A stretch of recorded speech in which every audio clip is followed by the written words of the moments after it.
For this part, we will be talking about a league that hasn't really bared fruit in the Premier League, let's say for transfers. Loads of big money signings have come from this league, haven't really panned out well. With a certain someone who went to Manchester United from Borussia Dortmund, everyone was looking at it and saying, well, that's it, this league's done for, just never ever buy from this league. Then Man City bought from that league and absolutely smashed it and won a treble, with this guy coming top goal scorer and smashing records. So, maybe just don't follow Manchester United. Maybe that's what we should be doing. Don't follow Manchester United post Fergie. That's a good idea. Anyways, this league, obviously, is the Bundesliga. Now, Bundesliga, you guys might say it's the same as really the French league. Some might say it's even worse, because they've had even less winners since 11-12. But in 2011-12, there was some exciting developments. There was change for Bayern. They came third in 2010-11, even though they had far and away the best attack. They scored 81 goals. The next closest, I think, was 62 goals. But their defense was just not good enough. Dortmund, they won the league in 2010-11. They had the second best attack and far and away the best defense, only conceding 22 goals. The team that came second was Leverkusen.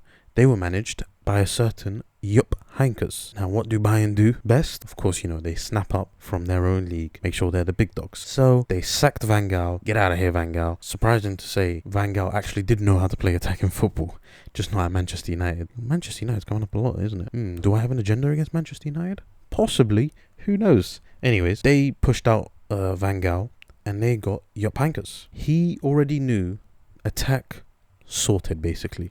What he needed to do was shore up that defense. So they signed 4 players in the summer, 3 of which were defenders. They bought last season's player of the season, Manuel Neuer from Schalke, for 27 million, Jerome Boateng from Manchester City for 12 million, and Rafinha, fullback, from Genoa for 5 million.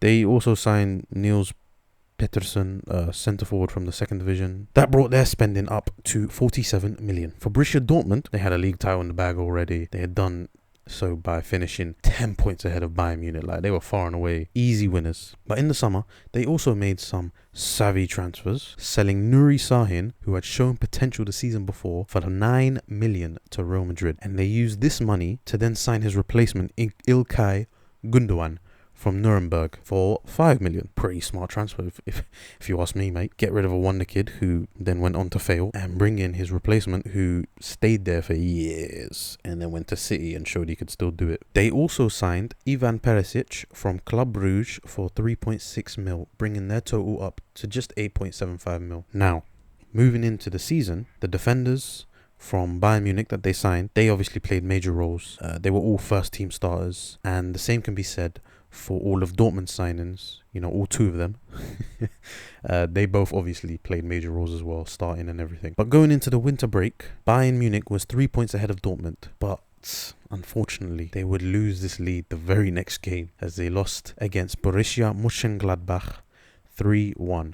Allowing Dortmund to close the gap on points. Only 2 games after this, they slipped up again. Like, come on, man. Fix up, bro.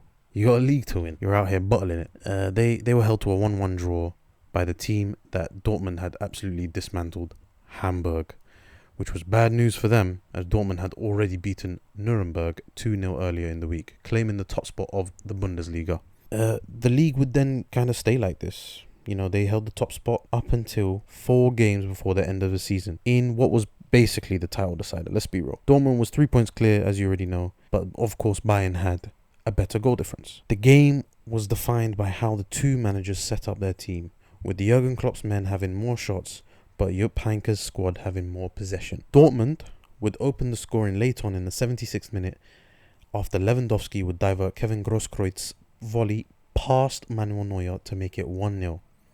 But only 7 minutes later, Arjen Robben would be brought down in the box by Roman Weidenfeller. Arjen Robben would step up, thinking about the title, how he has to score, he can't let it slip now. We don't let this slip now. How was my Scouse accent? Pretty shit. Unfortunately for Arjen Robben, however, them lights were just way too bright for him. He had his spot kick saved by Roman Weidenfeller. Robben would later have a chance at redemption from close range. It was just him in the net Keeper was wide out of position, him and the net. Ball came to him and he bloody spanked it into Rosette. Fucking hell, mate. Can you fucking score? Just bloody put it in the net. Just bloody put it in the net. Now, after those two golden opportunities from Robben, the game would finish 1-0 to Dortmund, who celebrated as if the league was wrapped up, because it basically was. Dortmund went on to win the rest of their games, obviously meaning that they won the title. Klaas-Jan Huntelaar would finish as the top goal scorer with 29 goals, followed by Mario Gomez on 26 goals. Franck Ribéry would finish on the most assists with 12, and the Player of the Season award would go to Marco Reus of Borussia Mönchengladbach. Bayern finishing second would cause them to spend big in the summer window, and obviously, as you know, they have won every Bundesliga title since, apart from the one that Leverkusen won undefeated.